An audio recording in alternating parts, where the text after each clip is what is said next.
was just wondering, who's responsible for the accuracy of the data? Well, this is an interesting one.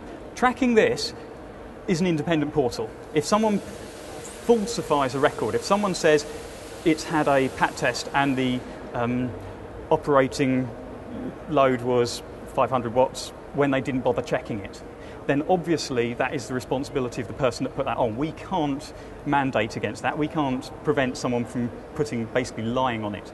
But what we're doing is we're giving them an impartial record of what people have put on. Someone can't say, oh, I tested it a year ago, honest, when they haven't checked it. The records have to go on, and this will say that Joe Bloggs put that record on, and this is what he said.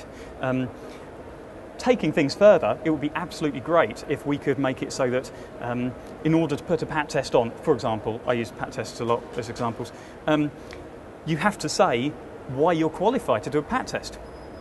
And therefore, you put it on and it is signed against your qualification, your certificate. So if we can't vouch that you are qualified to do a pat test, then you can't put a pat test on the system. So there's all sorts of options, very flexible.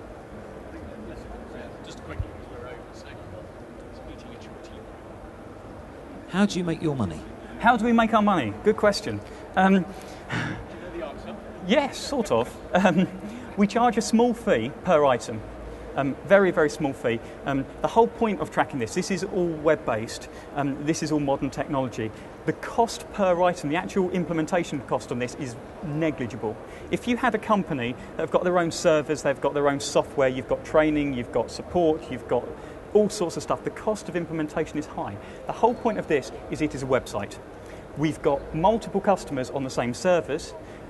The whole point is it's all in the same place. So the security is designed around that. So the actual cost of providing the service is very, very low. So we charge a small fee per item, depending on the labels. I mean, that's a vinyl label designed to go on an engine, so it's fuel-proof and heat-proof and stuff like that. They cost about 10p.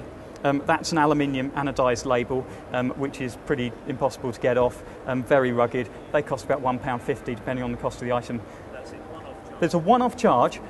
There's a free account where anybody can sign up and check items as long as they've got the permission to do that.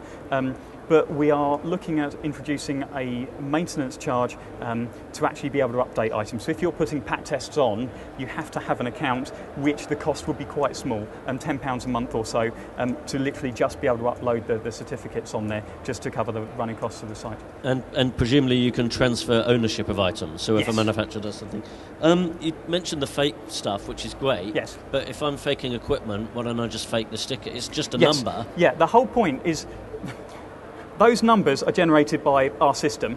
So if that number, if you was to go onto TrackingThis.com and it says number doesn't exist, or it's for I don't know, a washing machine instead of a lamp, then it's obvious that there's something fishy. No, but if I've got this microphone with Yes. number 1234, Yeah. and I'm in the business of faking microphones, I'll just fake 100 of these, all with sticker number 1234. 1234. How would Yes. If the microphone is registered, this is getting towards the post-sales, the warranty registration. You sell a microphone with sticker 1234, customer goes onto your website or TrackingThis website, it's not on there, clicks register, they register, you've built a connection between that item, the person that's bought it, and the manufacturer. There's a link there. If someone else comes along and tries to do 1234, it says, that's already registered, that's owned by Joe Bloggs. So you cannot, there's no way, as long as that item is registered, it's only us that generates those numbers, which is a confidential relationship with the manufacturer.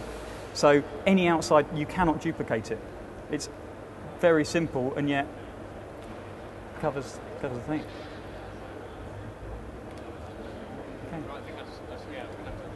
Okay. One quick question. Yes. As a rental company, if I've got all my own numbers, Yep.